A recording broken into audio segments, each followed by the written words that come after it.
এই যে আমরা চলে আসলাম এখন কাটটিয়া বাজারে। সেখানে সিঙ্গাড়ার দোকান রয়েছে, যে সিঙ্গাড়াটি অত্র অঞ্চলে একটি নাম করে নিয়েছে। সেই সিঙ্গাড়ার দোকানে ভাই, আপনার কি নাম? ফেরদাউস মির্জা। ফেরদাউস মির্জা। সিঙ্গাড়ার পিস কত করে? 10 টাকা। 10 টাকা? ওরে বাবা, এত দাম কেন? দিদা 5টা থেকেই বানাই। তাই? দিনে কত পিস সিঙ্গাড়া বিক্রি করেন? এখন কম, মাঝে 190 পর্যন্ত বিক্রি করেছে। আচ্ছা, বাদাম বা ডাবলি এগুলো ইউজ করেন? হ্যাঁ, বাদাম সিঙ্গাড়া হ্যাঁ আছে। মশলা ইউজ করেন? হ্যাঁ, মশলা তো আছে। মশলা আছে না? হ্যাঁ, সব রকমের মশলা আছে আলুর জন্য। তাই?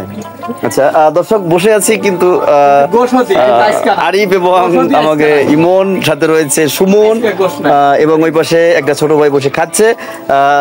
আর ভাই তো সিঙ্গাড়া বানাচ্ছে, কিছুক্ষণের মধ্যেই এই সিঙ্গাড়াটি হয়ে যাচ্ছে।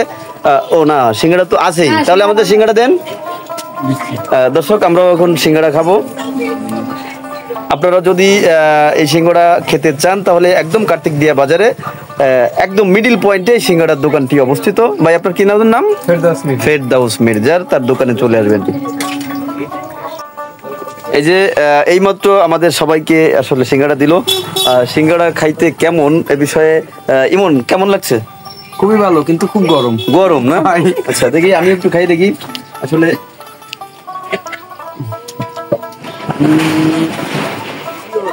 আমাদের ফকিরহাটে এক সময় মকবুল কাকার যে সিঙ্গাড়া ছিল, সেই সিঙ্গাড়ার কাছে এই সিঙ্গাড়া আসলে কিছুই না। মকবুল কাকার সিঙ্গাড়া বিক্রি করতো মাত্র 2 টাকা, এরপর 2.5 টাকা, আমরা 2টা কিনে খাইতাম 5 টাকায়। সেই সিঙ্গাড়ার কাছে আসলে এই সিঙ্গাড়া কিছুই না। মকবুল কাকা এক সময় যে সিঙ্গাড়া বিক্রি করতো, সেই সিঙ্গাড়াটা আসলে একটু দাম তিনি বৃদ্ধি করেছিলেন। দর্শক, আমরা আসলে যে সিঙ্গাড়া ভাবছিলাম, সাথে গন্ধে একদম খারাপ না, মোটামুটি চলে এই জামানায়। ধন্যবাদ।